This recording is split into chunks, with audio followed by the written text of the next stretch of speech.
Hello po, magandang hapon. Nandito po tayo ngayon sa Kaya Homes Plus na Cavite. At ito pong ipinapakita ko po sa inyo is yung actual turnover po ni Helena.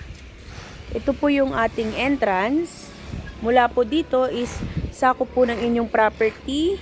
Ayan po, hanggang doon po. Ayan. So, ito pong pinapakita ko is end unit. Yung atin pong Helena, yung actual turnover niya po is, ipapakita ko po sa inyo later.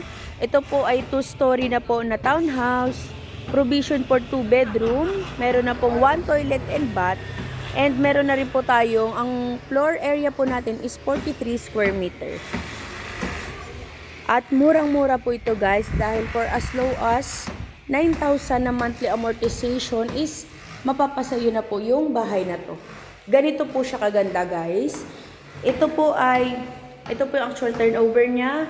Meron na pong first coating. Ayan, pati po yung kisame natin is may first coating na po. So, ito guys, pwede nyo po yan palagyan ng tiles. Ayan po yung ating pinto sa harap. And naka-ready na rin po yung ating mga socket. Ito siya guys. Yan, dito nyo pwedeng ilagay yung